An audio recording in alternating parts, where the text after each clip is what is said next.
Ants Performance Profiler is designed so that you can profile your application and get results within minutes, without having to read a manual. Simply choose your settings and click the Start Profiling button. Ants Performance Profiler will launch your application, in this case a modified version of the open source ASP.NET MVC application Nerd Dinner. And as you can tell from the activity on the timeline, the profiler collects data straight away as you interact with your program. The timeline gives you an immediate picture of what's going on. The red line shows your CPU usage as the program runs. The lines in the events bar show events occurring in your code. For example, here we can see a file not found exception. You can even interact with the timeline while it's still profiling. This lets you start investigating the data straight away. Simply select a region of activity, and the call tree underneath will automatically update to show you the performance data for just that region. This is great if you don't want to be swamped with too much information. The call tree expands the stack traces so that you can immediately see the most expensive methods. The methods grid will show you a list of all methods called during that period.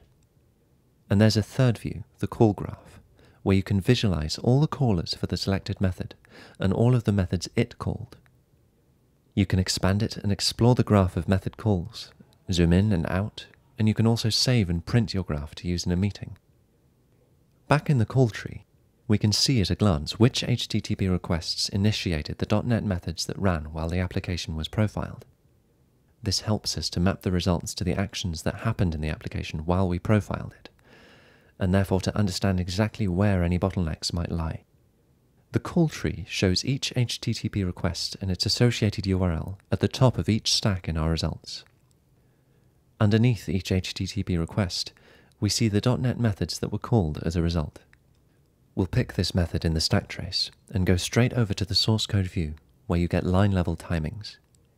You can navigate this view by using the heat map on the side, which will take you straight to the worst performing lines of code. These lines are also highlighted with a red bar for quick visual inspection. Sometimes the bottleneck is in the database or in how the application calls it. Look for the SQL icons in the call tree, or switch to the database calls view to see every SQL query made during the selected time period. You'll see the text of the query, a hit count showing how often it was run, and the time taken until the query's first result returned. Ants Performance Profiler shows you the timing data for any SQL call your application makes, whether it's to a SQL Server or Oracle database, and whether it's local or remote. Click the .NET icon to switch back to the call tree and see where in the stack the call was made.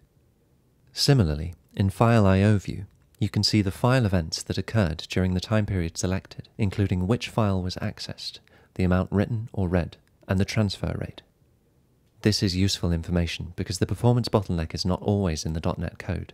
Sometimes, the problem could be in the database or from excessive disk access.